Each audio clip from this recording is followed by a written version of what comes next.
Capítulo 2. ¿Qué tipo de trabajos de mierda hay? La investigación que he realizado me ha llevado a concluir que existen 5 tipos de trabajos de mierda, y en este capítulo describiré y expondré las características esenciales de todos ellos.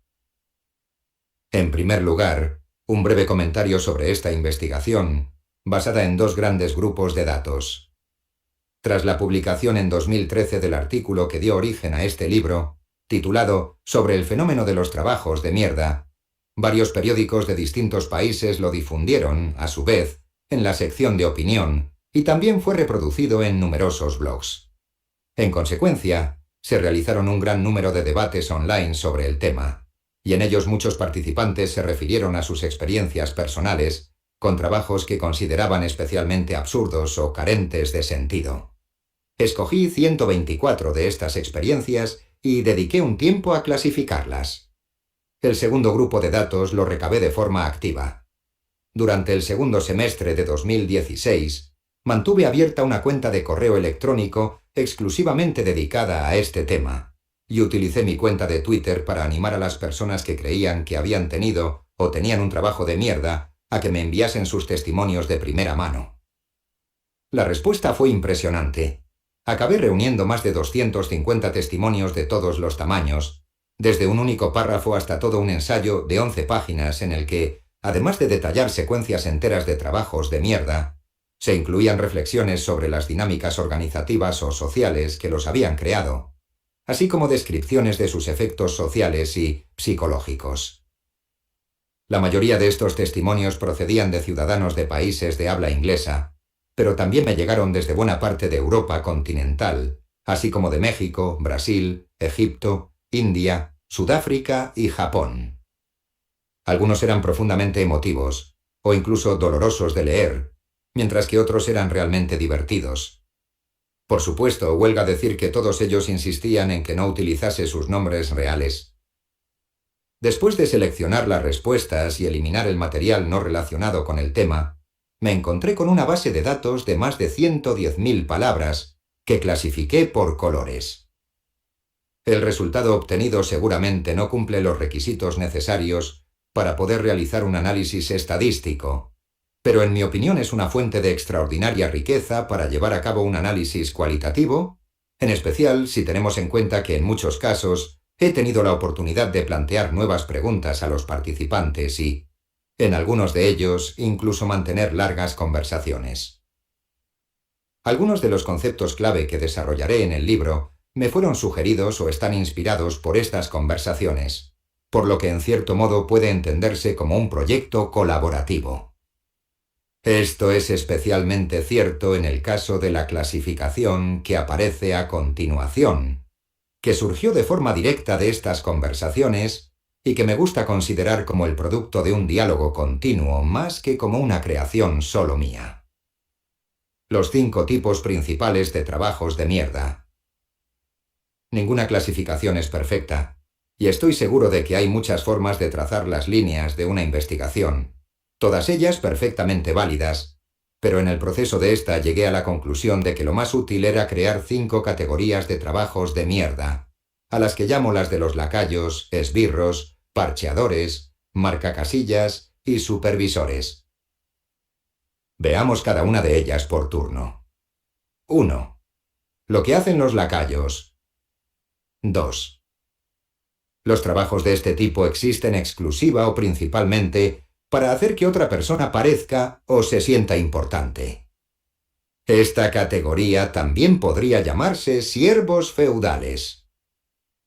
A lo largo de la historia, los hombres y mujeres poderosos han tendido a rodearse de sirvientes, adláteres, aduladores y subalternos de todo tipo.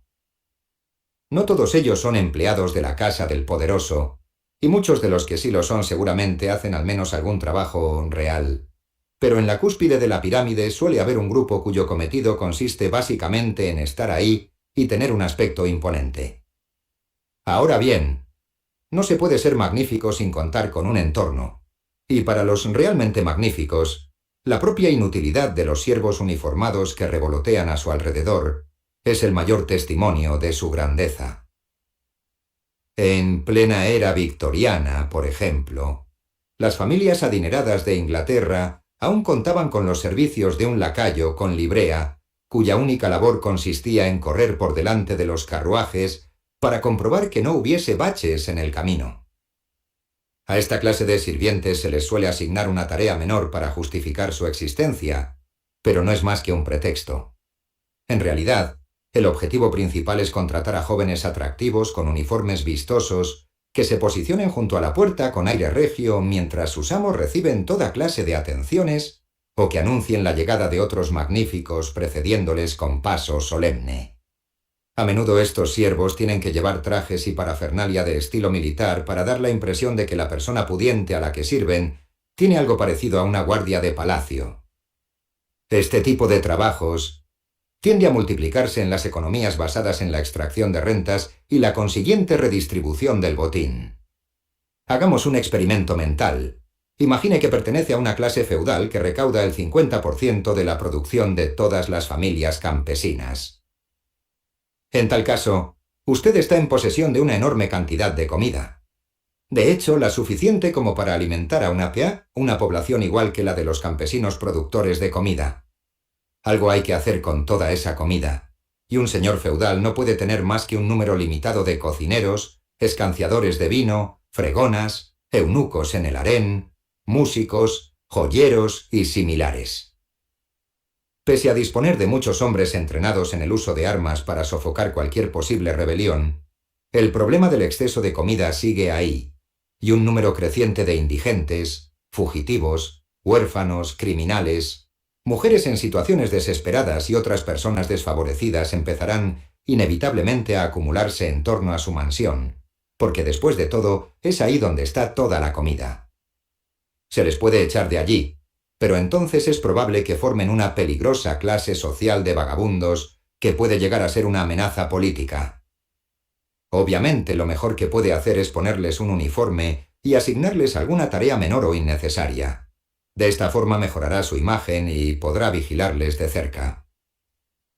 Más adelante comentaré que bajo la forma actual del capitalismo existe una dinámica bastante similar a esta, pero por el momento todo lo que deseo destacar es que la táctica de asignar tareas menores a las personas como excusa para mantenerlos alrededor y ofrecer un aspecto impresionante tiene una larga y honorable historia. ¿Cuál podría ser el equivalente moderno? Aún existen trabajos anticuados similares a los de los siervos feudales. Los porteros son el ejemplo más obvio, ya que realizan en las casas de los ricos exactamente la misma función que los telefonillos están realizando en las casas de todos los demás desde los años 50. Un antiguo conserje se queja en uno de los testimonios. Bill. Otro trabajo absurdo. Conserje en uno de estos edificios. Me pasaba la mitad del tiempo presionando el botón para abrir el portal a los residentes y saludándoles cuando pasaban por el vestíbulo. Y si no llegaba a tiempo a pulsar el botón, y un residente tenía que abrir de manera manual, mi jefe me echaba la bronca.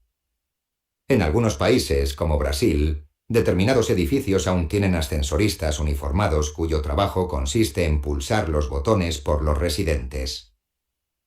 Los recepcionistas y el personal de acogida, en sitios que es obvio que no los necesitan, también son vestigios claramente feudales.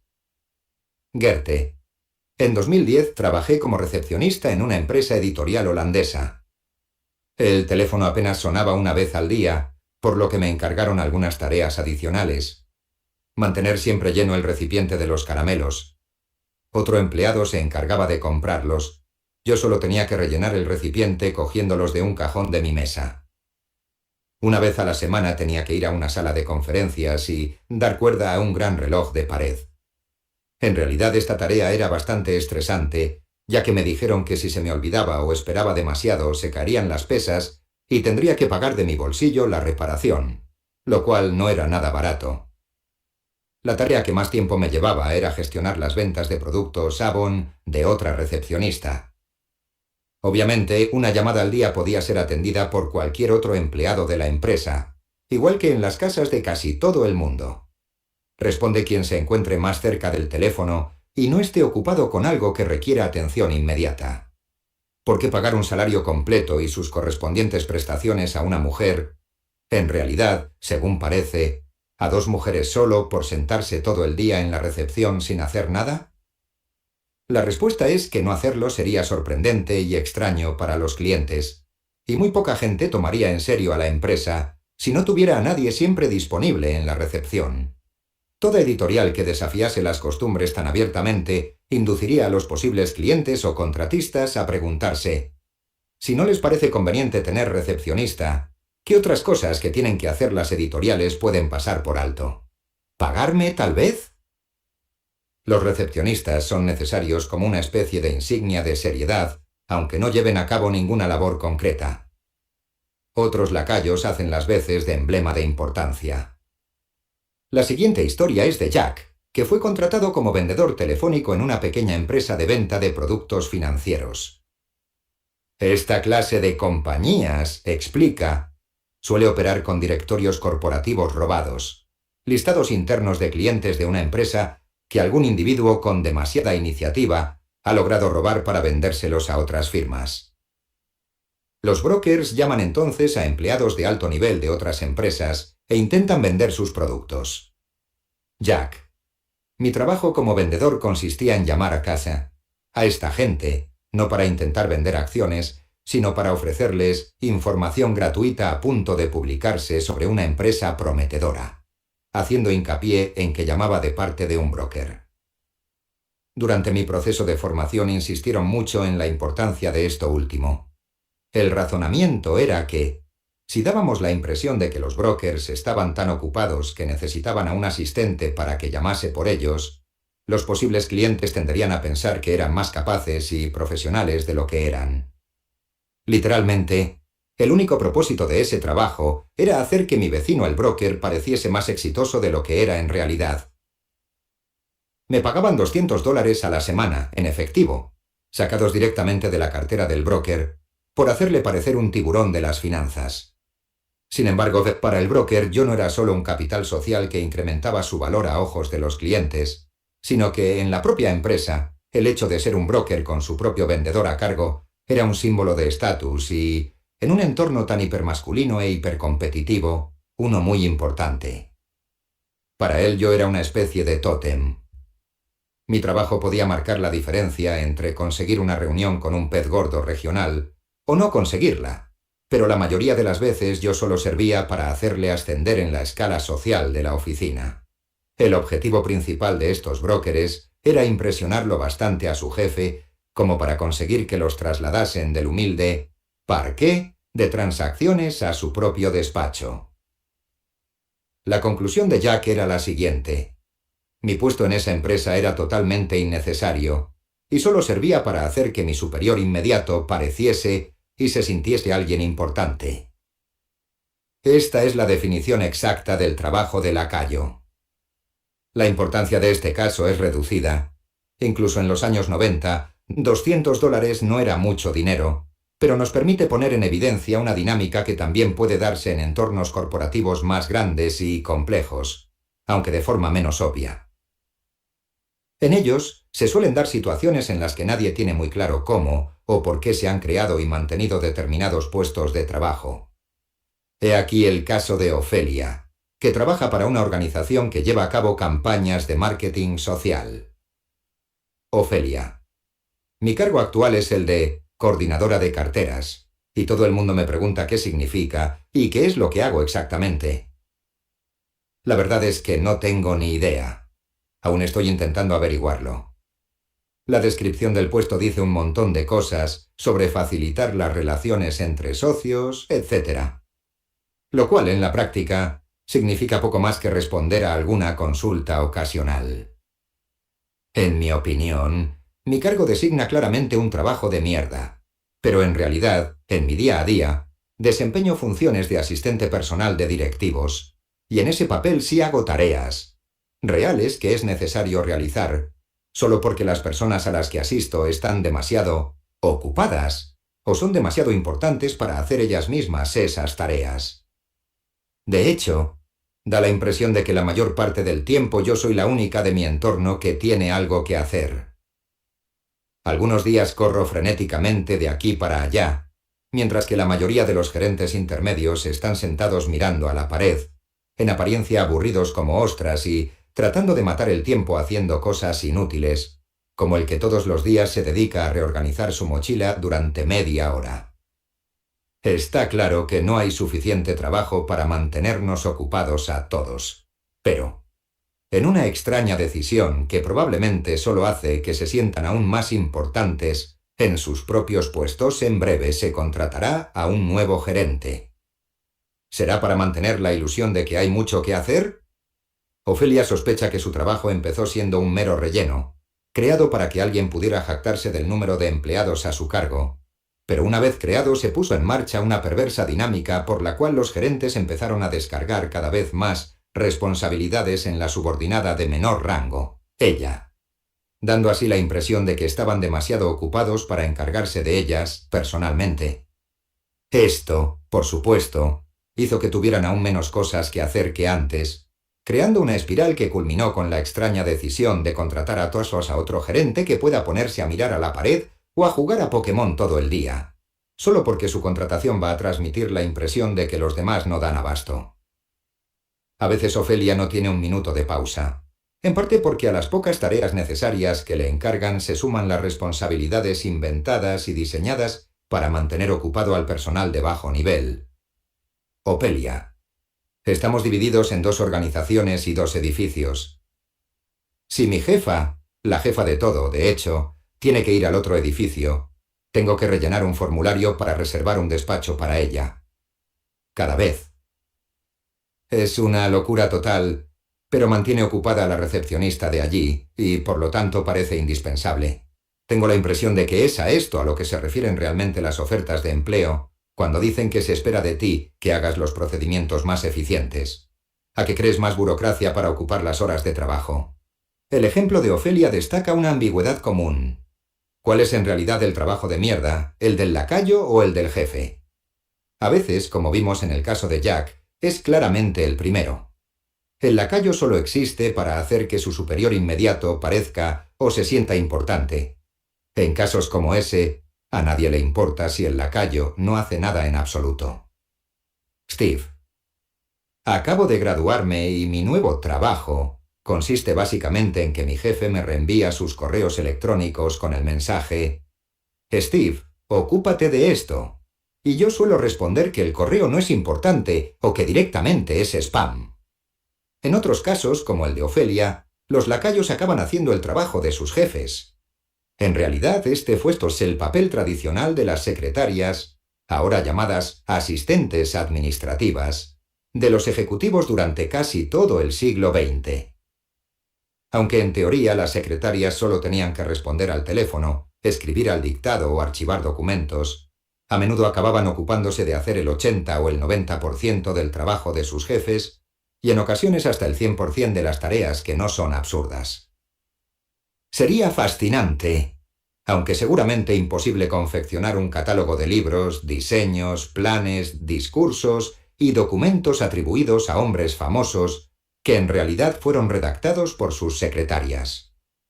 Entonces, en tales casos, ¿quién tiene el trabajo de mierda? Una vez más, nos vemos forzados a volver al elemento subjetivo.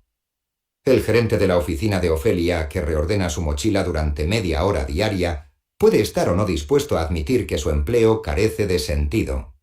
Pero los empleados contratados precisamente para que alguien como él parezca importante, casi siempre lo saben y están molestos por ello, incluso aunque no tengan que inventarse tareas innecesarias. Judy.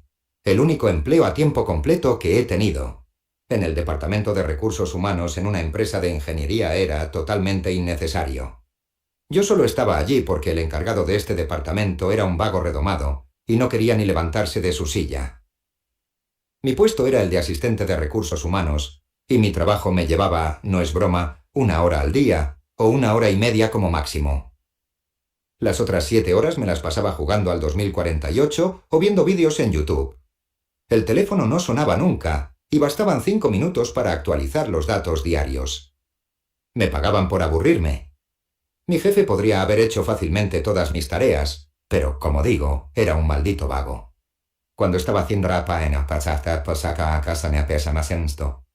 trabajo de campo antropológico en las tierras altas de Madagascar, me di cuenta de que en los lugares donde se encontraba la tumba de un antiguo noble local, casi siempre había también 2 o 3 tumbas más modestas a su pie. Al preguntar de quiénes eran esas tumbas, siempre me decían que eran de sus soldados, un claro eufemismo de esclavos. El significado era obvio. Ser un aristócrata implica tener el poder de dar órdenes a los demás, incluso tras la muerte, si no se tienen subalternos alrededor, no se puede decir que se es un verdadero noble. En los entornos corporativos parece existir la misma lógica. ¿Por qué necesitaba una recepcionista la editorial holandesa? Porque una compañía ha de tener 3 niveles de mando para ser considerada una empresa real. En este caso concreto, tenía que haber un jefe y unos editores, y esos editores tenían que tener subalternos o asistentes, o, como mínimo, una recepcionista que hiciera las veces de subalterno colectivo de todos ellos. De otro modo, no sería una empresa, sino una especie de colectivo hippie. Una vez que se ha contratado al lacayo innecesario, el hecho de que éste tenga o no algo real que hacer es una consideración totalmente secundaria, y depende de toda una lista de factores irrelevantes. Por ejemplo, de que haya o no trabajo que hacer, de las necesidades o actitudes de los superiores, de las dinámicas entre géneros y de los límites institucionales. Si la empresa crece en tamaño, la importancia de los superiores se medirá casi siempre por el número total de empleados a su cargo, lo cual a su vez crea un incentivo aún mayor para que los que ocupan la cúspide de la pirámide organizativa primero contraten empleados y solo después decidan qué hacer con ellos o, posiblemente con mayor frecuencia, se resistan a los esfuerzos para eliminar puestos de trabajo que puedan estimarse superfluos. Como veremos, los testimonios de los asesores contratados para mejorar la eficiencia de grandes corporaciones, por ejemplo, un banco o un proveedor de material sanitario, hablan de los incómodos silencios o la abierta hostilidad que se produce cuando los ejecutivos se dan cuenta de que esas mejoras en la eficiencia tendrán como resultado la eliminación de una parte considerable de sus subordinados, porque eso les reduciría a la nada, a ser poco más que reyes del aire. Sin lacayos, ¿a quién serían superiores? 3. Lo que hacen los esbirros. 4. Utilizo este término en sentido metafórico, por supuesto. No me refiero a gánsteres de verdad ni a ninguna otra forma de músculo a sueldo, sino a aquellos trabajos que tienen rasgos agresivos y, sobre todo, que solo existen porque otras personas los contratan. El ejemplo más obvio son las Fuerzas Armadas Nacionales. Los países necesitan ejércitos solo porque otros países tienen ejércitos. Si nadie tuviera un ejército, no serían necesarios. Pues bien, lo mismo podría decirse de la mayoría de los grupos de presión, especialistas en relaciones públicas, vendedores telefónicos y abogados corporativos. Además, como los esbirros de verdad, tienen un impacto bastante negativo en la sociedad. Creo que casi todos coincidirán en que, si desapareciesen todos los vendedores telefónicos, este planeta sería un lugar mejor, y también que la mayoría estaría de acuerdo en que, si se esfumasen todos los abogados corporativos, grupos de presión bancarios y gurús comerciales, el mundo sería cuando menos algo más soportable. La pregunta obvia es si son trabajos de mierda. ¿No son acaso como los sicarios de la mafia mencionados en el capítulo anterior? Después de todo, en la mayoría de los casos, los esbirros hacen algo que claramente favorece los intereses de sus empleadores, aunque el efecto general de su actividad se pueda considerar nefasto para la humanidad en su conjunto. En este caso tenemos que apelar de nuevo al elemento subjetivo. En ocasiones, la ausencia de sentido de un tipo de trabajo es tan obvia que muy pocos de los implicados se toman la molestia de negarlo. En la actualidad, la mayoría de las universidades del Reino Unido cuentan con departamentos de relaciones públicas con un número de empleados varias veces superior al habitual en, por ejemplo, un banco o una fábrica de coches de un tamaño similar. Realmente necesita la Universidad de Oxford más de una docena de especialistas en relaciones públicas para convencer al público de que es una universidad de primera categoría. Yo diría que más bien harían falta todos esos especialistas para convencer a la gente de que Oxford no es una excelente universidad, y sospecho que incluso en tal caso sería una tarea imposible.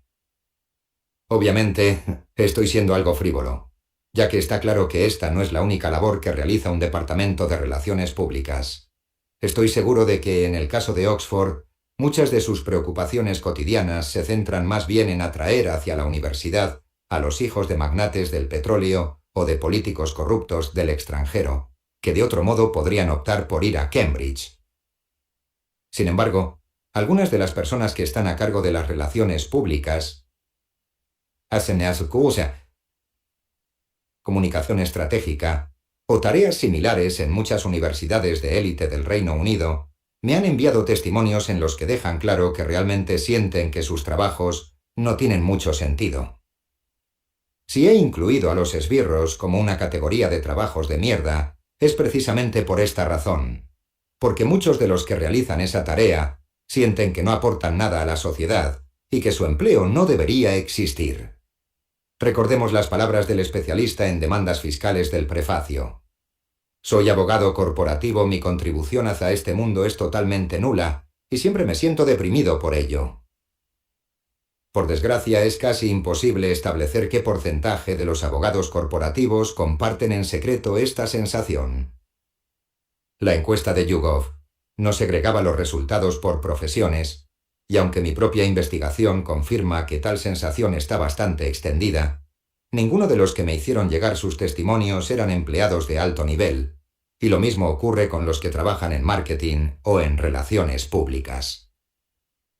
La razón por la que considero que la palabra esbirro es apropiada es porque, en casi todos los casos, los esbirros encuentran sus trabajos desagradables no solo porque sienten que no tienen un valor social positivo, sino también porque los consideran esencialmente manipuladores y agresivos.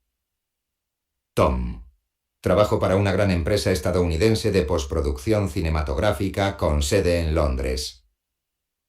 Hay partes de mi trabajo que siempre me han resultado divertidas y gratificantes. Puedo hacer que los coches vuelen, que los edificios exploten y que los dinosaurios ataquen naves alienígenas para los estudios, ofreciendo entretenimiento a espectadores de todo el mundo.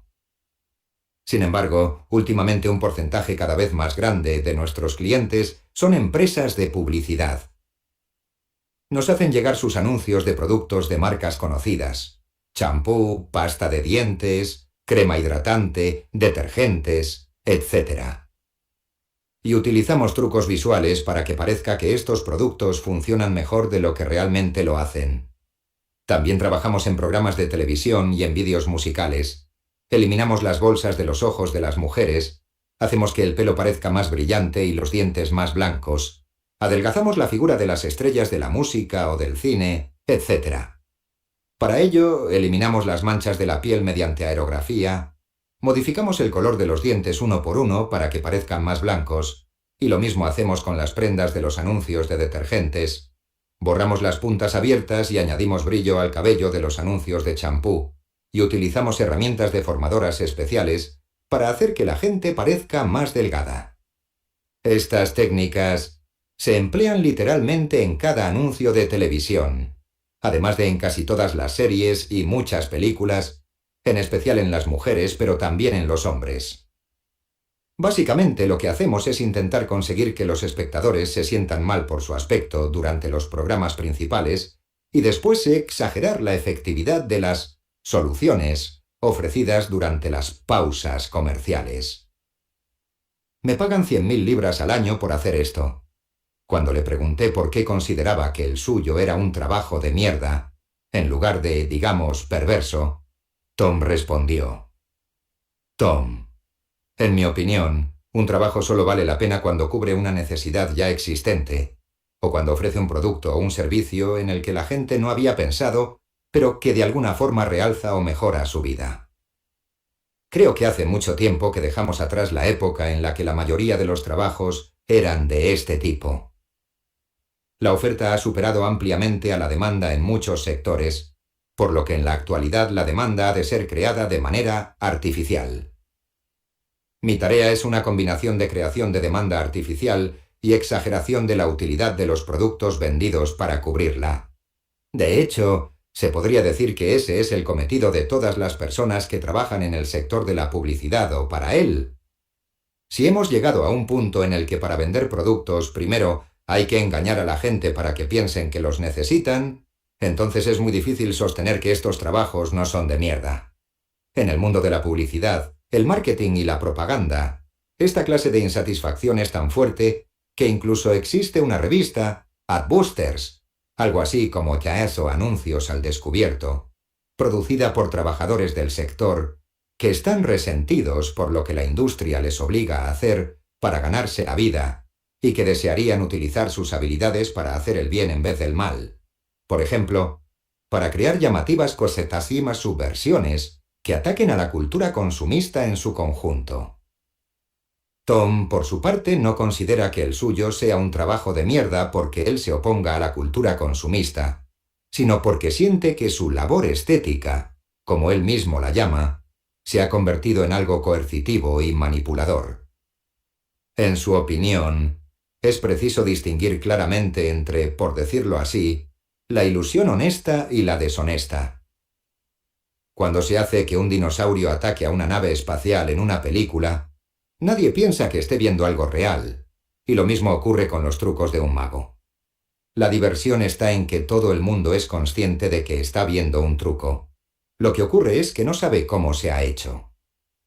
Sin embargo, cuando se mejora sutilmente el aspecto de las celebridades, lo que se intenta es modificar las ideas inconscientes del espectador sobre cómo debería ser la realidad cotidiana, en este caso, los cuerpos de hombres y mujeres, con el fin de crear la incómoda sensación de que aquella en la que viven es un sustituto defectuoso de la verdadera realidad. Si las ilusiones honestas ofrecen regocijo al mundo, las deshonestas están diseñadas de forma deliberada para convencer a la gente de que su mundo es un lugar sórdido y deprimente. También recibí un gran número de testimonios de teleoperadores. Ninguno de ellos consideraba que el suyo era un trabajo de mierda por las condiciones asociadas al mismo. De hecho, estas parecían variar muchísimo entre agobiantes niveles de vigilancia y otros sorprendentemente laxos, sino porque el trabajo implica engañar o presionar a las personas para que hagan cosas que en realidad no les convienen. He aquí una muestra. He tenido unos cuantos trabajos de mierda como teleoperador en los que tenía que vender cosas que la gente no deseaba ni necesitaba, conseguir solicitudes de seguros o realizar absurdos estudios de mercado. Son ventas con señuelo. Primero se ofrece un servicio gratuito, después se pide 1,95 por una suscripción de 2 semanas para poder terminar el proceso y obtener lo que se deseaba comprar en un principio. Y por último se acaba activando una renovación automática para un servicio mensual que es 10 veces más caro. No es solo que no exista una contribución positiva, sino que activamente se está realizando una contribución negativa a la vida de la gente. Tenía que llamar para ofrecerles tonterías que no necesitaban, como por ejemplo acceso a su calificación crediticia, con añadidos innecesarios, por 6,99 libras al mes, cuando ese dato podían obtenerlo de forma gratuita en cualquier otra parte. La mayor parte del servicio técnico solo cubría operaciones informáticas básicas que el cliente podía buscar con facilidad en Google. Creo que estábamos orientados exclusivamente a la gente mayor y a los que no tienen ni idea. Casi todos los recursos de nuestro centro de trabajo se dedicaban a enseñar a los empleados a convencer a la gente para que aceptase cosas que no necesitaban, en lugar de a resolver los problemas reales por los que llamaban. Está claro, por tanto, que lo que realmente molesta es la agresión y el engaño.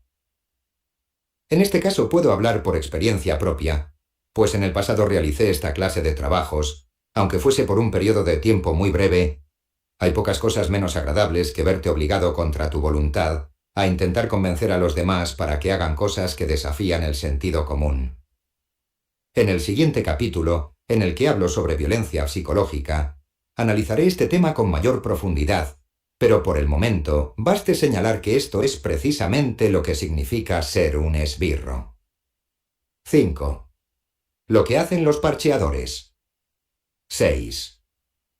Los parcheadores son empleados cuyo trabajo solo existe porque en las empresas se producen defectos de funcionamiento o fallos, y estos empleados están allí para resolver problemas que no deberían existir.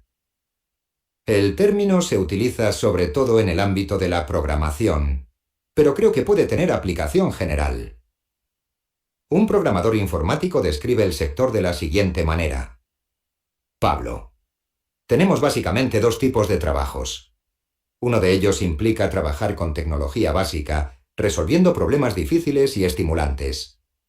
El otro es coger un montón de tecnología básica y, así aplicando algún remiendo, hacer que funcione conjuntamente. El primero de ellos, en general, se ve como algo útil. El segundo se suele considerar menos útil o directamente inútil, pero, en cualquier caso, mucho menos gratificante que el primero. Esta sensación se basa probablemente en la observación de que, si la tecnología de base se hubiese creado como es debido, habría escasa o nula necesidad de hacer un apaño. Lo que viene a decir Pablo es que, con el creciente uso de software gratuito, freeware, los empleos pagados se reducen cada vez más a poner remiendos. Los programadores suelen estar dispuestos a realizar por las noches y sin cobrar el trabajo más interesante y gratificante. Los desarrollos tecnológicos fundamentales, y eso significa que cada vez tienen menos incentivos para pensar en cómo hacer compatibles estos desarrollos, lo que a su vez supone que los mismos programadores se ven obligados a efectuar durante el día la tediosa pero remunerada tarea de hacerlos encajar. Estamos ante un tema muy importante, y más adelante analizaré con detalle algunas de sus implicaciones. Por ahora solo consideremos el concepto de poner remiendos. La limpieza es una tarea necesaria, ya que las cosas se ensucian incluso estando inmóviles en un sitio, y el desarrollo normal de la vida suele dejar rastros que deben ser borrados. Pero tener que ponerse a limpiar después de que alguien lo deje todo hecho un asco de forma gratuita e innecesaria es siempre muy irritante. Y, si la ocupación a tiempo completo de uno consiste en limpiar la suciedad que producen otros, el resentimiento puede ser considerable. Sigmund Freud hablaba incluso de la neurosis del ama de casa, una alteración que, en su opinión, afectaba a las mujeres obligadas a limitar sus horizontes vitales a limpiar lo que ensucian los demás, y que como forma de venganza se volvían fanáticas de la higiene doméstica. Este suele ser el mayor sufrimiento moral del parcheador. Verse obligado a organizar la vida laboral en torno al cuidado de un determinado valor, por ejemplo, la limpieza, precisamente porque a la gente más importante no le importa en absoluto. Los ejemplos más claros de parcheadores son los subalternos cuyo trabajo es intentar arreglar el daño causado por superiores descuidados o incompetentes. Magda. Una vez trabajé en una empresa en la que hacía de correctora de textos, es decir, debía revisar y corregir los informes redactados por su investigador estadístico estrella. El tío no solo no sabía nada en absoluto de estadística, sino que además, a duras penas lograba formar frases gramaticalmente correctas y tendía a evitar el uso de verbos. Era tan malo que decidí darme el capricho de comerme un pastelito cada vez que encontrase un párrafo coherente. Y el resultado fue que mientras trabajé en esa empresa, perdí más de 5 kilos. Mi tarea era convencerlo de que debía emprender una importante reelaboración en cada uno de sus informes. Pero, por supuesto, jamás aceptó corregir una sola coma, y aún menos, reescribir todo el informe, por lo que al final tenía que entregarlo tal cual a los directores. Ellos también eran analfabetos estadísticos, pero como directores que eran, podían prolongar todavía más las cosas. Según parece, existe toda una categoría de trabajos cuya función principal es reparar el daño causado por un superior que ha obtenido su cargo por razones no relacionadas con su capacidad para desempeñarlo. Coincide en parte con el puesto de lacayo, en el que el trabajador tiene que hacer las tareas de su superior, pero no es exactamente lo mismo. He aquí otro ejemplo. Un programador que empezó a trabajar para una empresa gestionada por un psicólogo vienés que se consideraba un científico revolucionario a la vieja usanza y que había inventado lo que en la empresa se conocía simplemente como el algoritmo. El algoritmo pretendía reproducir el habla humana, y la empresa lo vendió como tal a los farmacéuticos para que lo incluyesen en sus páginas web. El problema era que no funcionaba. Nouri, el genio fundador de la compañía, era un psicólogo investigador vienés que afirmaba haber descubierto el algoritmo Durante muchos meses ni siquiera se me permitió echarle un vistazo, y me limité a escribir cosas para ponerlo a prueba. El programa inventado por el psicólogo no acababa de ofrecer resultados positivos. El ciclo típico era el siguiente. El programa farfulla de forma ininteligible una frase muy sencilla. El psicólogo frunce el ceño, confundido. «Oh, no puede ser», como si acabase de descubrir el único punto débil de la estrella de la muerte. Desaparece en su cueva durante un par de horas. Emerge triunfante con la solución al problema. «Ahora es perfecto». Vuelta al primer paso. Al final, el programador se vio obligado a incluir en las páginas web de la empresa algunas secuencias de rudimentarios comandos ELIZA para imitar el habla humana y ocultar el hecho de que el algoritmo no era más que un galimatías, y la empresa resultó ser un proyecto basado en el puro ego dirigido por un consejero delegado subcontratado que también solía gestionar un gimnasio. Muchos trabajos de parcheadores tienen su origen en un fallo en el sistema que nadie se ha molestado en corregir. Son tareas que, por ejemplo, podrían automatizarse con facilidad, pero no se ha hecho porque nadie se ha molestado en intentarlo, porque el jefe quiere mantener el mayor número de subordinados posible, porque hay una cierta confusión estructural, o por alguna combinación de las tres cosas. Dispongo de unos cuantos testimonios de este tipo. He aquí una muestra. Trabajé como programador para una agencia sanagencia de viajes, y allí me encontré con un pobre empleado cuyo trabajo consistía en recibir por correo electrónico horarios actualizados de vuelos comerciales varias veces a la semana y copiarlos a mano en un Excel. Mi trabajo consistía en transferir información sobre los pozos petrolíferos del estado desde un juego de cuadernos en el que ya estaba anotada a otro distinto.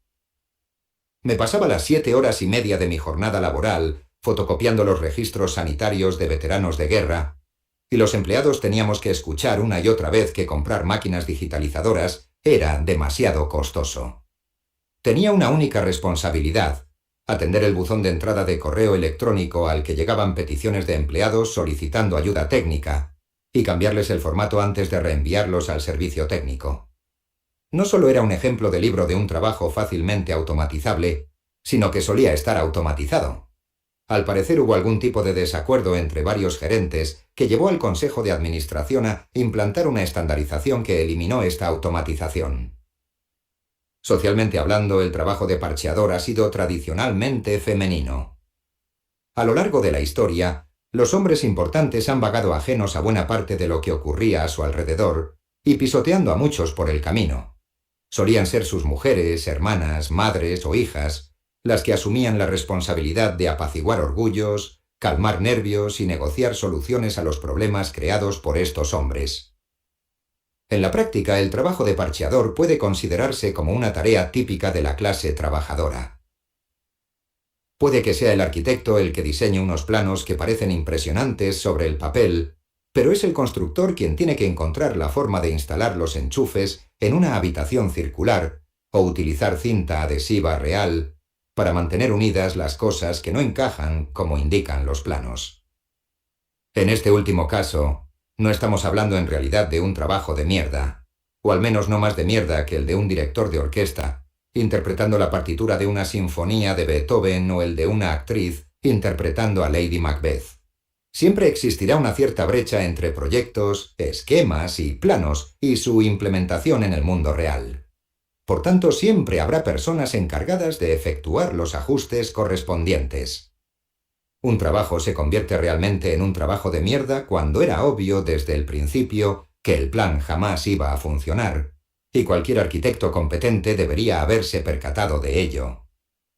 Cuando el sistema se ha diseñado de forma tan estúpida que no hay duda de que va a fracasar y de forma totalmente predecible, pero, en lugar de arreglar el problema, la organización prefiere contratar empleados a tiempo completo cuya tarea principal o única es ocuparse de los daños. Es como si el propietario de una casa descubriese una gotera en el techo y decidiera que es demasiada molestia contratar a un techador que la arregle, y se limitara a poner un cubo debajo y a contratar a alguien cuyo trabajo a tiempo completo sea vaciar el cubo de vez en cuando. No hace falta decir que los parcheadores casi siempre son conscientes de que tienen un trabajo de mierda, y suelen estar muy molestos por ello. Cuando trabajaba como profesor en una destacada universidad británica, me encontré un ejemplo típico de parcheador. Un día la estantería de mi despacho se vino abajo, dejando libros esparcidos por todo el suelo y el armazón metálico que sostenía la estantería colgando sobre mi mesa. Una hora después apareció un carpintero para inspeccionar el daño, y me dijo con mucha seriedad que, dado que había libros por todo el suelo, las normas de seguridad le impedían entrar al despacho y hacer su trabajo. Por tanto, yo tendría que apilar los libros, sin tocar nada más, y después él regresaría lo antes posible para retirar el armazón colgante. Apilé los libros debidamente, pero el carpintero nunca volvió. Durante los días siguientes hubo múltiples llamadas desde el departamento de antropología al de edificios y terrenos. Cada día alguien del primer departamento llamaba varias veces al segundo para preguntar por el carpintero, que siempre parecía tener algo extremadamente urgente que hacer. Al cabo de una semana, había empezado a hacer mi trabajo en el suelo, en una especie de pequeño nido improvisado con los libros caídos, y me resultaba cada vez más obvio que había un empleado en edificios y terrenos cuyo único cometido consistía en disculparse por el hecho de que el carpintero no hubiese acudido. Parecía un hombre agradable, era sumamente educado y sereno, y siempre tenía un ligero asomo de nostálgica melancolía que lo hacía muy apropiado para el trabajo.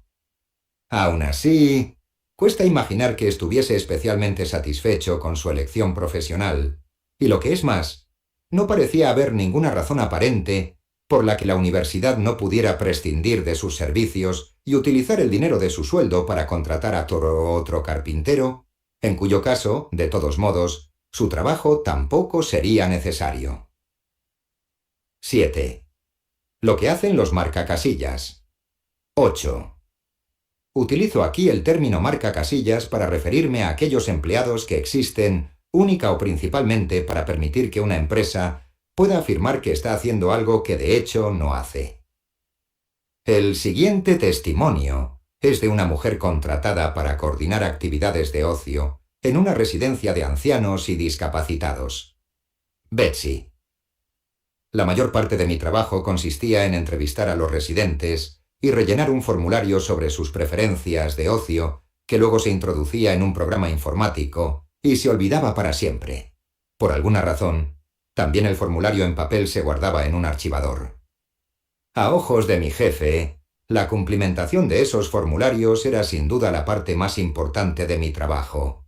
Y ¡ay de mí si me retrasaba un solo día en hacerlo! Muchas veces tenía que hacer un formulario para un residente de paso, solo para que se marchase al día siguiente. Tuve que tirar montañas de papel. La mayoría de las entrevistas solo conseguían molestar a los residentes, ya que sabían que todo era papeleo inútil y que nadie se iba a preocupar realmente por sus preferencias individuales. El aspecto más deprimente de los trabajos de marcacasillas es que los encargados de hacerlos suelen ser conscientes de que no solo no contribuyen a alcanzar el objetivo propuesto, sino que en realidad lo están obstaculizando, porque desvían tiempo y recursos del objetivo en sí mismo. Por tanto, en este caso Betsy sabía que el tiempo que empleaba en rellenar formularios sobre cómo deseaban entretenerse los residentes no se estaba empleando en entretenerlos de verdad. Si consiguió realizar algunas actividades de ocio con los residentes, afortunadamente podía tocar el piano para ellos cada día antes de la cena, y eran unos momentos maravillosos con cantos, sonrisas y lágrimas. Pero como ocurre a menudo en tales situaciones, Betsy tenía la sensación de que esos momentos eran indulgencias que se le concedían como recompensa por llevar a cabo su principal obligación, que consistía en cumplimentar y archivar los formularios. Todos estamos familiarizados con el formulismo burocrático, el sistema de marcacasillas como forma de gobierno.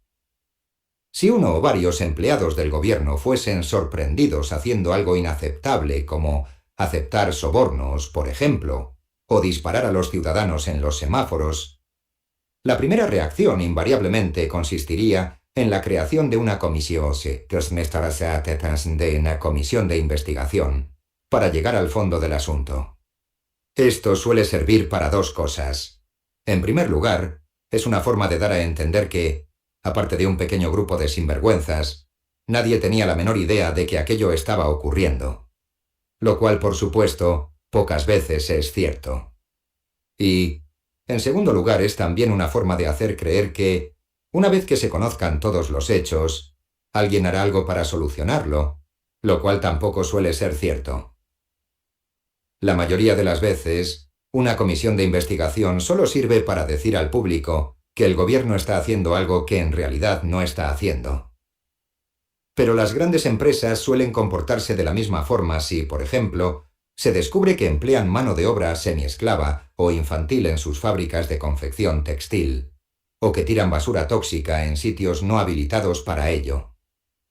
Todo esto es una mierda, pero la verdadera categoría de trabajos de mierda es la aplicable a aquellos que no solo están allí para mantener a raya al público, lo cual se podría considerar como algo útil para la empresa, sino también a quienes hacen lo mismo dentro de la propia organización.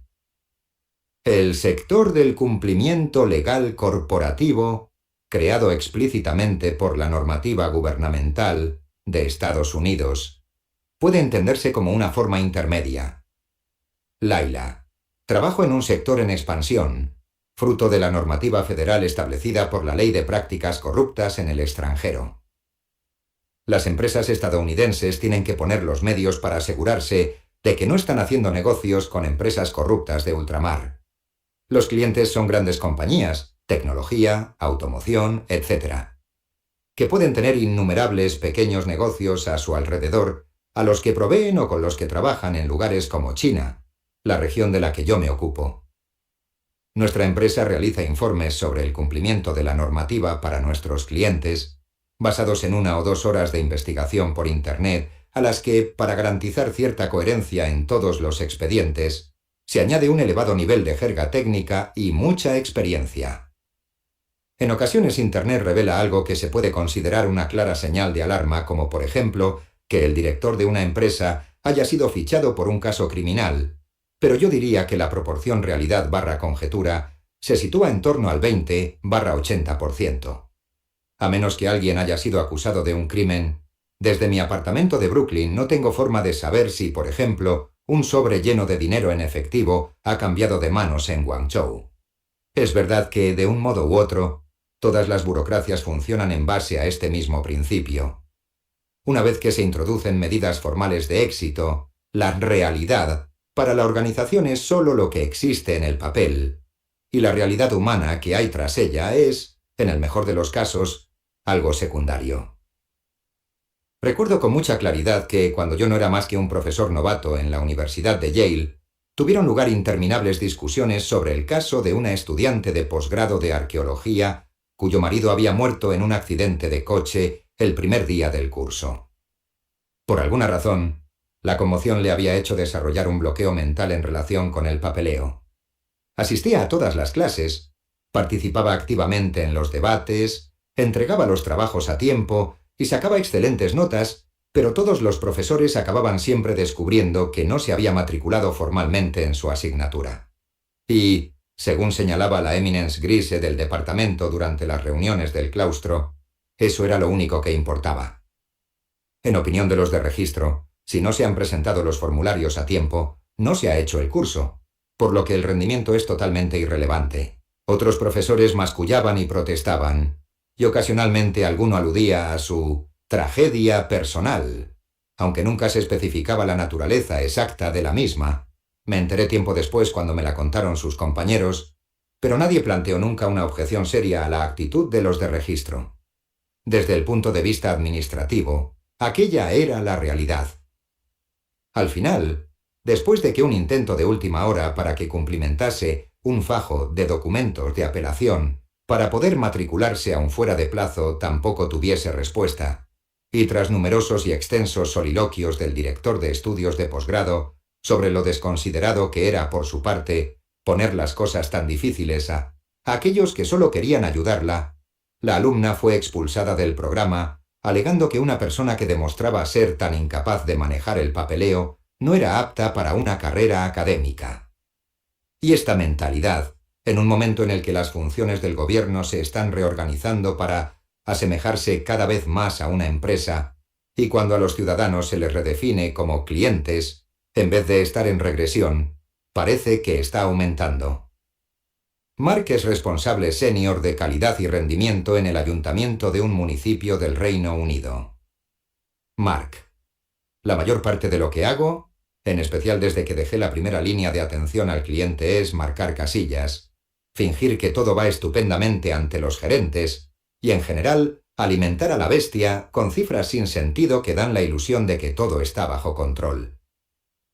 Nada de eso ayuda lo más mínimo a los ciudadanos. Conozco una historia apócrifa sobre un director ejecutivo que en una ocasión activó la alarma de incendios, así que todo el personal se reunió en el aparcamiento. Entonces dijo que los empleados que estuviesen hablando con un cliente podían regresar al edificio de inmediato, que el resto de los empleados solo podrían volver cuando los que estaban con un cliente les necesitasen para algo, y así sucesivamente. Si yo hubiera sido uno de esos empleados, habría estado en ese aparcamiento durante mucho tiempo. Mark continúa describiendo al gobierno local como poco más que una interminable secuencia de rituales marcacasillas que giran en torno a cifras objetivo mensuales, cifras exhibidas en carteles por toda la oficina con un código de colores: verde para en aumento, ámbar para estable y rojo para en declive. Los supervisores parecían desconocer incluso el concepto básico de variabilidad aleatoria estadística, o al menos fingían desconocerlo, ya que cada mes aquellos que tenían cifras en verde eran recompensados y aquellos que tenían cifras en rojo eran presionados para esforzarse más. Casi nada de eso tenía una relación real con la oferta de servicios. Mark: trabajé en un proyecto que intentaba establecer unos niveles mínimos de servicios en el sector inmobiliario. El proyecto consistió básicamente en hacer falsas promesas a los clientes y tener largas discusiones con los gerentes durante las reuniones, y al final hubo que escribir un informe que recibió las alabanzas de dichos gerentes, sobre todo porque se presentó de forma atractiva. Después, el proyecto se archivó y, pese a que su desarrollo había ocupado muchas horas del personal, por no mencionar todas las horas que los vecinos pasaron rellenando cuestionarios o asistiendo a grupos focales, no se utilizó para mejorar absolutamente nada de la vida de los propios ciudadanos. Según mi experiencia, así es como funciona la mayoría de los departamentos de los gobiernos locales. Me gustaría insistir en la importancia del atractivo físico del informe, porque es un tema que aparece con frecuencia en los testimonios relacionados con operaciones burocráticas, y más en el sector privado que en el gobierno. Si la importancia de un gerente se mide en función del número de personas a su cargo, la manifestación material inmediata de su poder y prestigio es la calidad visual de sus presentaciones e informes. Las reuniones en las que se exhiben estos emblemas pueden considerarse los mayores rituales del mundo corporativo. Y al igual que el séquito de un señor feudal, podía incluir a sirvientes cuya única labor era sacar brillo a la armadura de sus caballos o atusar su bigote antes de los torneos o los desfiles, muchos de los ejecutivos actuales pueden tener empleados a su alrededor con el único propósito de que preparen bonitas presentaciones en PowerPoint o confeccionen mapas, dibujos, fotografías o ilustraciones para acompañar sus informes. Muchos de estos informes no son más que pura utilería en una especie de kabuki corporativo. Nadie los lee de principio a fin, pero eso no impide a los ejecutivos ambiciosos gastar alegremente del dinero de la empresa la mitad del salario anual de un empleado en su realización solo para poder decir: «Ah, sí, hicimos un informe sobre eso». Hannibal: soy asesor digital de los departamentos de marketing de empresas farmacéuticas internacionales. A menudo trabajo con agencias de relaciones públicas sobre este tema y escribo informes con títulos del tipo «Cómo mejorar el compromiso entre accionistas importantes del sector sanitario digital». Es un trabajo de mierda puro y duro, y no sirve para nada más que para que los departamentos de marketing tengan su cuota de burocracia. Pero es extremadamente fácil recibir enormes sumas de dinero por escribir informes absurdos e inútiles. Hace poco, por ejemplo, cobré unas 12.000 libras esterlinas por redactar un informe de 2 páginas para que un cliente farmacéutico pudiese presentarlo en una reunión de estrategia global. Al final ni siquiera lo llegaron a ver, ya que no pudieron tratar ese punto del orden del día dentro del tiempo previsto para la reunión. Pero, pese a ello, el equipo al que se lo entregué estaba muy satisfecho con el informe. Existe una multitud de pequeños sectores que solo existen para facilitar esta necesidad de marcar casillas. Yo mismo trabajé durante unos años en la oficina de préstamos entre bibliotecas de la Biblioteca Científica de la Universidad de Chicago. Y al menos el 90% de lo que se hacía allí era fotocopiar y enviar artículos de publicaciones médicas con títulos como Journal of Cell Biology, Clinical Endocrinology y American Journal of Internal Medicine. Yo era de los afortunados que se ocupaban de otras cosas. Durante los primeros meses creí ingenuamente que estos artículos se enviaban a médicos, pero, tal y como me explicó un compañero algo perplejo por mi ignorancia, la gran mayoría de estos artículos se enviaban a abogados. Según parece, en las demandas presentadas contra médicos por negligencia profesional, parte del espectáculo consiste en reunir un impresionante montón de artículos científicos para poder dejarlos caer teatralmente sobre la mesa en el momento apropiado y pasar después a las pruebas. Aunque todo el mundo sabe que nadie los va a leer en profundidad, siempre cabe la posibilidad de que el abogado defensor o alguno de sus testigos expertos en la materia ojeen alguno al azar por si acaso, por lo que se considera importante asegurarse de que los asistentes legales localicen artículos que tengan al menos una mínima relación con el caso. Como veremos en capítulos posteriores, las empresas privadas emplean toda clase de métodos para contratar a gente que las ayude a autoconvencerse de que están haciendo algo que realmente no están haciendo. Muchas grandes empresas, por ejemplo, tienen sus propias revistas o incluso sus propios canales de televisión, en teoría con el propósito de que sus empleados estén bien informados sobre acontecimientos y noticias interesantes, pero que en realidad existen casi exclusivamente para permitir que los ejecutivos experimenten la agradable sensación de ver una noticia favorable sobre ellos en los medios de comunicación, o para saber qué se siente al ser entrevistado por personas que parecen y se comportan como periodistas, pero que nunca hacen preguntas incómodas. Estos medios de comunicación tienden a pagar muy bien a sus guionistas, productores y técnicos, a menudo el doble o el triple del salario de mercado, pero nunca he conocido a nadie que realice esta labor a tiempo completo que no diga que es un trabajo de mierda. 9. Lo que hacen los supervisores. 10. Podemos distinguir dos subcategorías de supervisores. El tipo 1 incluye a aquellos cuya labor solo consiste en asignar tareas a los demás. El de este tipo de supervisor puede calificarse como un trabajo de mierda si él mismo piensa que su intervención es innecesaria y que los subordinados serían perfectamente capaces de trabajar solos si no estuviera. Este tipo 1 puede considerarse como lo contrario de los lacayos, superiores innecesarios, en vez de subordinados innecesarios. Mientras que este primer tipo es simplemente inútil, el segundo causa un daño real. Es el de aquellos supervisores cuyo cometido consiste en crear tareas de mierda para los demás, supervisar esas tareas, o incluso crear trabajos de mierda del todo nuevos. Se les podría llamar también generadores de mierda. Los supervisores de tipo 2, además de realizar su trabajo como supervisores, pueden tener otras obligaciones reales. Pero si todo o la mayor parte de lo que hacen es crear tareas de mierda para los demás, entonces sus propios trabajos pueden considerarse de mierda. Como puede imaginarse, es especialmente difícil obtener testimonios de los supervisores, porque aunque en su fuero interno piensen que sus trabajos son inútiles, es mucho menos probable que lo reconozcan. No obstante, logré encontrar unos cuantos dispuestos a confesarse. Ben, un gerente de departamento, representa un ejemplo clásico del tipo 1. Ben, tengo un trabajo de mierda, a pesar de ser un gerente de nivel medio. Tengo a 10 personas a mi cargo, pero soy consciente de que todos ellos pueden llevar a cabo su trabajo sin mi supervisión.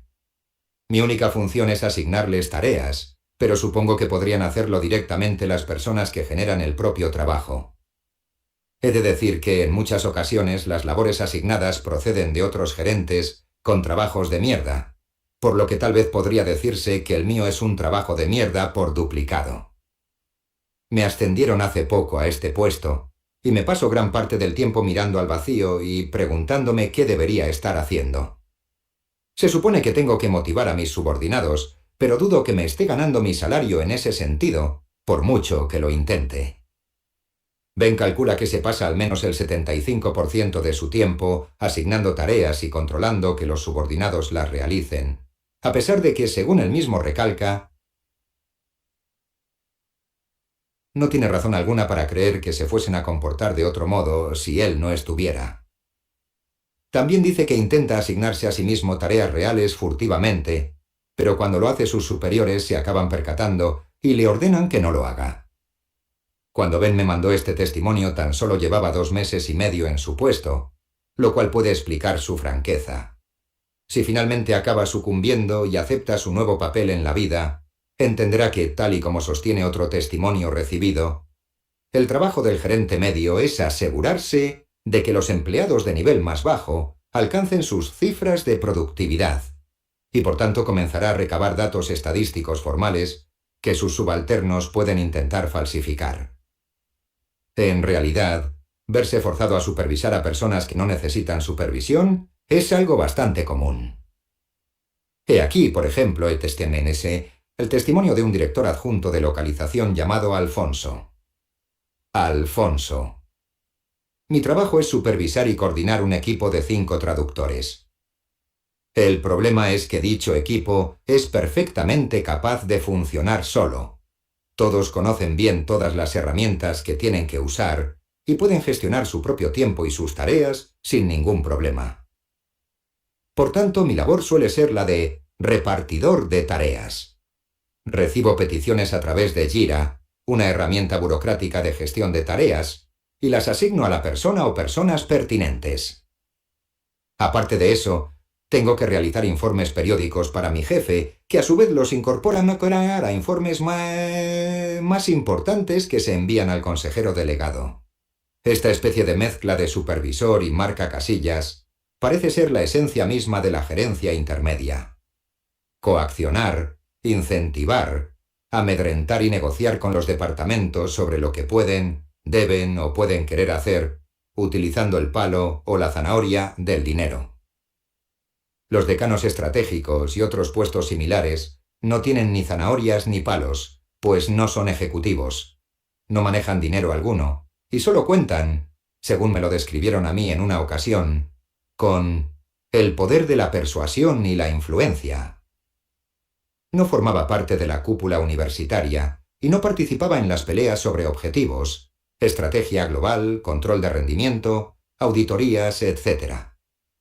Yo no tenía presupuesto, ni autoridad sobre las instalaciones, los horarios, ni ninguna otra cuestión operativa.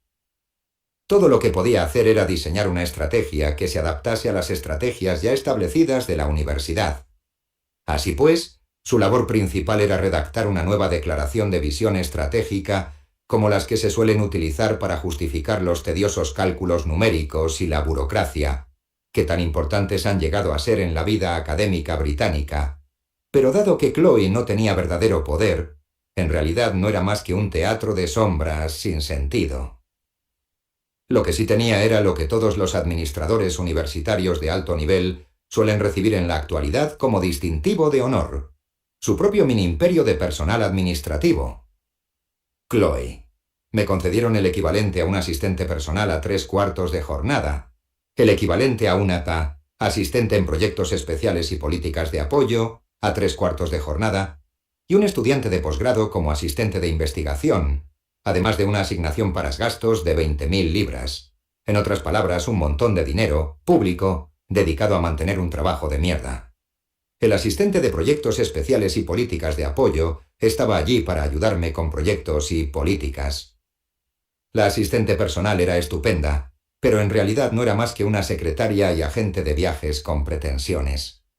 Y el asistente de investigación era un desperdicio de tiempo y dinero, porque yo soy una académica independiente y no necesito un asistente. En resumen, me pasé 2 años de mi vida inventándome trabajo para mí misma y para otras personas. Lo cierto es que Chloe parece haber sido una jefa muy generosa. Mientras dedicaba horas a desarrollar estrategias que sabía que serían ignoradas, su asistente de proyectos especiales, fue de aquí para allá diseñando diferentes escenarios y recabando estadísticas útiles. La asistente personal ponía al día su agenda y la asistente de investigación pasaba el tiempo trabajando en sus propias investigaciones. Todo esto parece inofensivo. Ninguno de ellos hacía daño alguno y, quién sabe, tal vez la asistente de investigación acabó realizando su propia contribución al conocimiento humano. Lo verdaderamente perturbador, según Chloe, era que se dio cuenta de que, de haber tenido poder real, es probable que sí hubiera causado daños. Tras 2 años como decana, cometió la imprudencia de aceptar el puesto de directora de su antiguo departamento y pudo ver las cosas desde el otro lado antes de dimitir 6 meses después, horrorizada y asqueada. Chloe.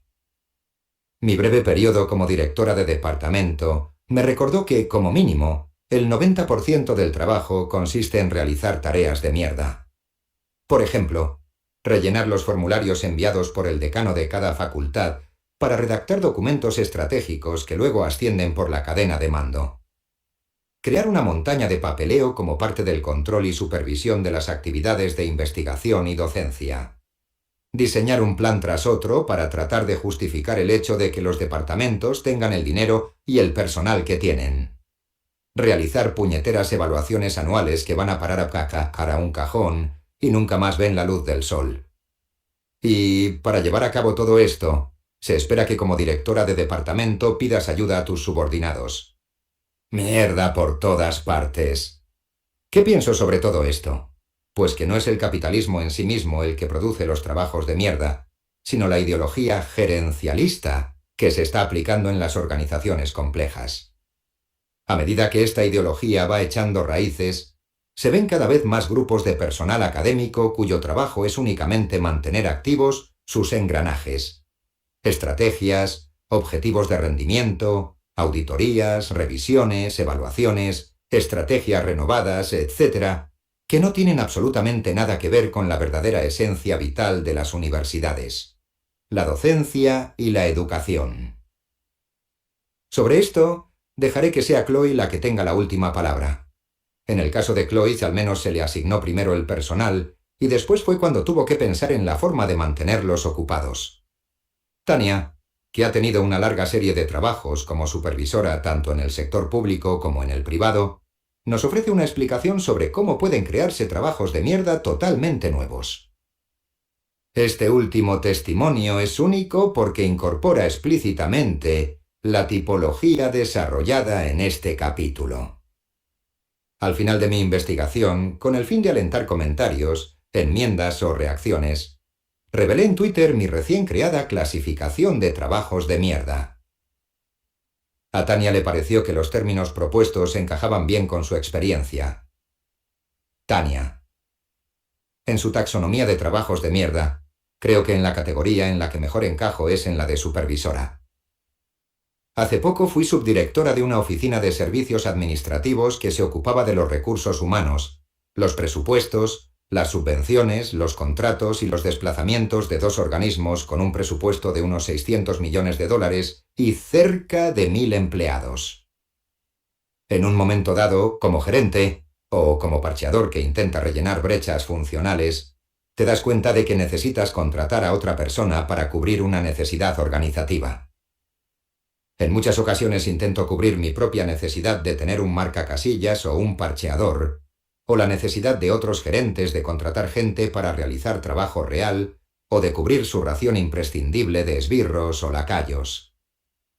La razón por la que necesito parcheadores suele ser que tengo que subsanar las deficiencias de los sistemas de gestión, ya sean humanos o automatizados, y, en algunos casos, un marcacasillas que no trabaja bien, o incluso un subordinado veterano que realiza un trabajo real y que lleva 25 años obteniendo excelentes calificaciones de rendimiento falsas proporcionadas por una serie de jefes anteriores. Esto último es importante. Incluso en un entorno de empresas privadas, resulta muy difícil despedir a un subordinado por incompetencia si éste tiene mucha antigüedad y un largo historial de evaluaciones positivas. Igual que ocurre en las burocracias de la administración, la mejor forma de librarse de esta clase de personas es darles una patada escaleras arriba, trasladarlos a un puesto más elevado para que pasen a ser problema de otro. La cuestión era que Tania ya estaba en lo más alto de su jerarquía, por lo que un incompetente seguiría siendo su problema, aunque lo ascendiese. Por tanto, solo le quedaban dos opciones: reubicar al incompetente en un trabajo de mierda carente de responsabilidades reales, o, si tal puesto no estaba disponible, dejarlo en el que ocupaba y contratar a otro tata para que hiciese bien su tarea. En el segundo caso surgiría un nuevo problema, y es que no se puede contratar a nadie para ocupar el puesto del incompetente, precisamente porque éste lo está ocupando. Lo que hay que hacer entonces es sacarse de la manga un nuevo trabajo ficticio con una elaborada descripción, aunque de hecho la persona que lo asuma se encargará de las tareas del incompetente. Y luego hay que fingir que el recién contratado es la persona ideal para realizar el trabajo inventado que en realidad no se pretende que haga. Todo un encaje de bolillos. Tania. En las organizaciones con clasificaciones y descripciones de puestos de trabajo muy estructuradas, debe existir un puesto ya establecido y clasificado antes de poder contratar a nadie para ocuparlo. Esto es en sí mismo todo un universo profesional de trabajos de mierda y de despilfarro, similar al mundo de los que redactan propuestas de subvenciones o de contratos. Por tanto, la creación de un trabajo de mierda suele implicar la necesidad de crear un universo entero de narrativa de mierda que documente el objetivo y las funciones del puesto, así como las cualificaciones necesarias para desempeñarlo con éxito, mientras correspondan al formato y a la burocracia específica establecida por el Departamento de Gestión de Personal y por los empleados de recursos humanos. Hecho esto, el puesto de trabajo debe anunciarse de igual forma. Para poder ser el elegido, el aspirante debe presentar un currículum que incluya todos los temas y toda la fraseología del anuncio para que el software de contratación que utiliza nuestra agencia reconozca sus cualificaciones. Una vez contratada la persona, se tienen que especificar sus obligaciones en otro documento que será la base de las evaluaciones anuales de rendimiento. En ocasiones he tenido que reescribir personalmente los currículos de los candidatos para asegurarme de que superasen la fase del software y poder así entrevistarlos y seleccionarlos, ya que si no, ni siquiera podía tenerlos en cuenta. Utilizando una parábola, la situación sería la siguiente. Imaginemos de nuevo a un señor feudal, que en este caso contrata los servicios de un jardinero. Después de 20 años de leal servicio, este jardinero comienza a tener un serio problema con la bebida. Se le encuentra a menudo hecho un ovillo en los parterres, los dientes de león brotan por doquier y los junquillos empiezan a morir. El problema es que dicho jardinero tiene buenos contactos, y librarse de él supondría ofender a personas a las que no conviene ofender. ¿Qué puede hacer el señor feudal? Contratar a un nuevo sirviente, en teoría para pulir los picaportes, o para realizar cualquier otra tarea absurda, pero asegurándose de que tal sirviente es también un experto jardinero. Hasta aquí, todo bien. El problema surge porque en una empresa privada no se puede contratar a más a un nuevo sirviente, inventarse un nombre altisonante para el puesto, gran senescal de los zaguanes, y decirle que su verdadero trabajo es ocuparse del jardín cuando el jardinero está borracho. Es preciso idear una elaborada descripción falsa de lo que debe hacer un pulidor de picaportes, enseñar al nuevo jardinero a fingir que es el mejor pulidor de picaportes del reino, y luego usar la descripción de sus obligaciones para realizar evaluaciones periódicas. Y si el jardinero oficial logra superar su problema y no quiere que ninguna revista le diga cómo tiene que hacer las cosas, al menos ya se puede contar con un verdadero pulidor de picaportes a tiempo completo. Según Tania, esta es solo una de las múltiples formas que utilizan los supervisores para crear trabajos de mierda. Sobre trabajos de mierda complejos y polifacéticos. Las 5 categorías que hemos descrito no son exhaustivas, y sin duda se podrían proponer nuevos tipos. Una sugerencia interesante que me han hecho llegar es la categoría de amigos imaginarios, es decir, personas contratadas de forma ostensible para humanizar un entorno corporativo inhumano, lo cual básicamente fuerza a la gente a crear elaborados juegos de simulación y fantasía. Se organizan seminarios forzosos sobre creatividad y concienciación, y actividades posteriores de recaudación de fondos para obras de caridad de asistencia obligatoria. Algunos empleados se pasan todas sus carreras profesionales disfrazándose o diseñando juegos tontos para crear sintonía y compenetración en entornos de oficina en los que probablemente todos serían más felices si los dejaran en paz. Se podría considerar a esta clase de trabajadores como marcacasillas, pero también pueden constituir una categoría independiente. Tal como sugieren los ejemplos anteriores, a veces puede estar muy claro que un trabajo es de mierda, aunque resulte difícil determinar exactamente a cuál de las 5 categorías pertenece. A menudo puede contener elementos de varias de ellas.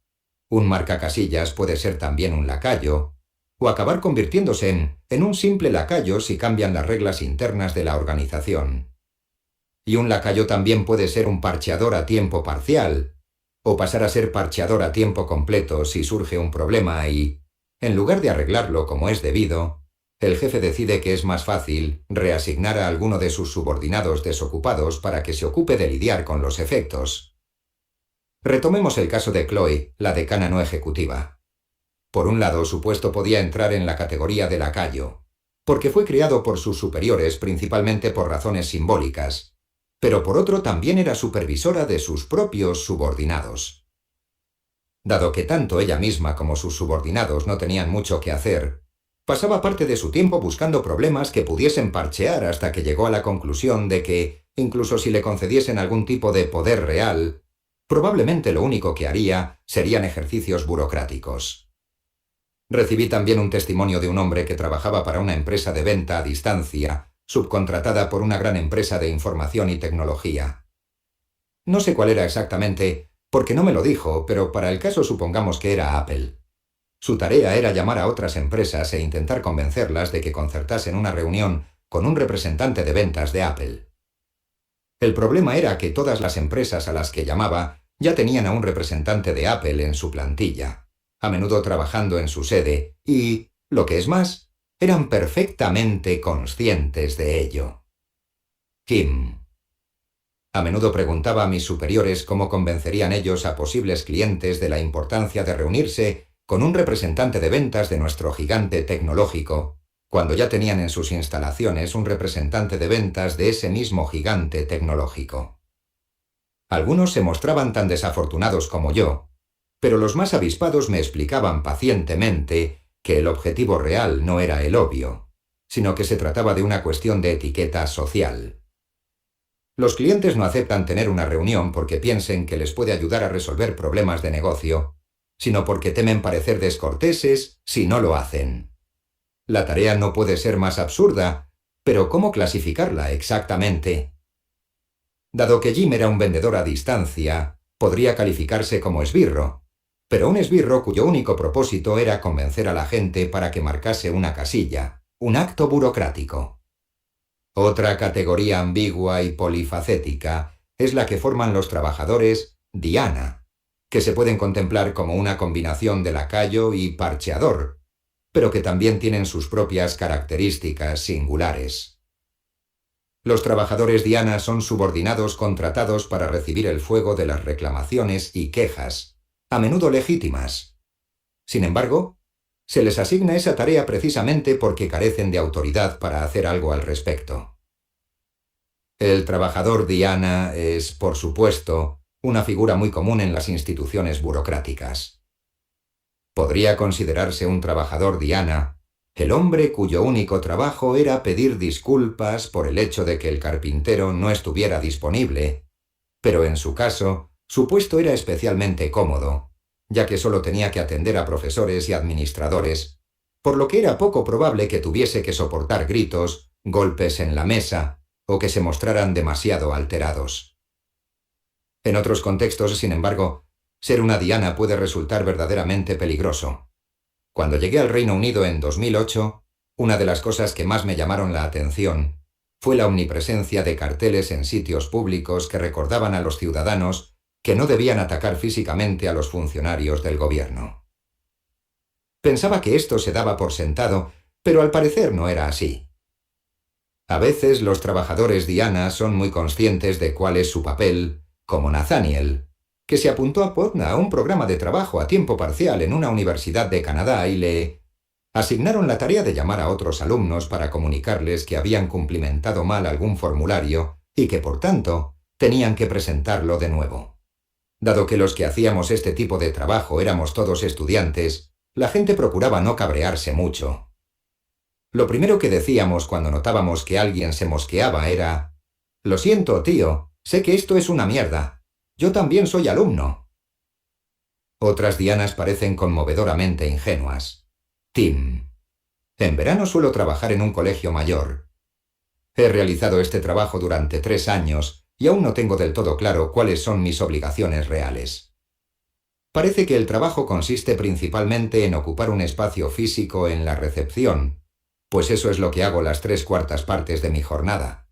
Durante ese tiempo puedo ocuparme de mis propios proyectos, lo cual suele consistir en hacer el capullo y formar bolas con las gomas elásticas que encuentro por ahí. Cuando no estoy ocupado con eso, puedo consultar la cuenta de correo electrónico de la oficina, aunque por supuesto no tengo formación ni capacidad administrativa, así que todo lo que puedo hacer es reenviar los correos entrantes a mi jefe. Puedo llevar los paquetes que dejan en la entrada al almacén, atender llamadas telefónicas. Como digo, no sé casi nada, así que pocas veces soy capaz de dar una respuesta satisfactoria. Encontrar paquetes de ketchup de 2005 por los cajones, o llamar a mantenimiento para informar de que un residente ha tirado 3 tenedores en el triturador de basuras y está saliendo comida podrida por el fregadero. Además, a menudo la gente me grita por cosas que claramente no son culpa mía, como por el hecho de que alguien ha tirado 3 tenedores al triturador de basuras, o porque hay una obra cerca que hace mucho ruido, o porque alguien no ha pagado su alquiler. A mí no se me permite aceptar uno. $400 en efectivo y mi jefe no trabaja los fines de semana, o por el hecho de que no haya un televisor disponible en el que se pueda ver la serie The Bachelor. Supongo que para ellos es una catarsis poder gritar así, pero yo solo tengo 19 años y está claro que no puedo hacer absolutamente nada. Por todo esto me pagan $14 la hora. A primera vista puede parecer que Tim es solo un lacayo, como la innecesaria recepcionista de la editorial holandesa. Simplemente, no daría buena imagen no tener a nadie sentado en la recepción. Sin embargo, en realidad es probable que Tim, al servir para que los residentes tengan con quien desahogarse, esté proporcionando un verdadero servicio a sus empleadores. De otro modo, ¿por qué lo tendrían ahí 3 años sin asignarle una tarea concreta? La razón principal por la que dudo en calificar el trabajo Diana como una categoría de trabajo de mierda es precisamente porque es un servicio real. Tim no está compensando un fallo estructural, como el hombre cuyo trabajo era disculparse por el hecho de que el carpintero no apareciera. Tim está ahí única y exclusivamente porque, cuando se junta un gran número de adolescentes, es inevitable que unos cuantos tengan rabietas por cosas estúpidas, y su jefe prefiere que dirijan su rabia hacia alguien que no sea él mismo. En otras palabras, es un trabajo basura, pero no está muy claro que sea un trabajo de mierda. Unas palabras sobre trabajos de mierda de segundo nivel. Una última categoría ambigua es la de aquellos trabajos que no son inútiles en sí mismos, pero que en última instancia carecen de sentido porque se desarrollan como apoyo a empresas o actividades sin sentido. Un claro ejemplo son los trabajadores que se ocupan de la limpieza, el mantenimiento, la seguridad y otras labores de asistencia para una empresa totalmente innecesaria. O la oficina de Kurt, que realiza el papeleo requerido para trasladar el ordenador de los militares alemanes de un despacho a otro. O la empresa de Nouri, que promocionaba un algoritmo que no funcionaba. O cualquiera de los cientos de empresas embusteras de venta a distancia o de cumplimiento legal corporativo. En todos estos casos alguien tiene que regar las plantas, limpiar los baños o controlar las plagas de las oficinas.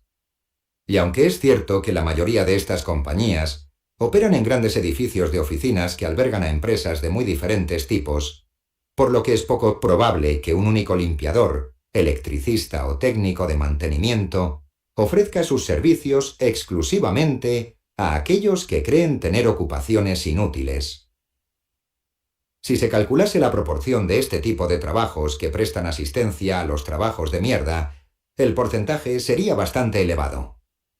De hecho, si se acepta el resultado de la encuesta de YouGov, ese porcentaje está en torno al 37%. Si el 37% de los empleos son trabajos de mierda, y el 37% del restante 63% no hace más que apoyar a los primeros, entonces algo más del 50% de toda la fuerza laboral estaría ocupada en trabajos de mierda en el sentido más amplio del término.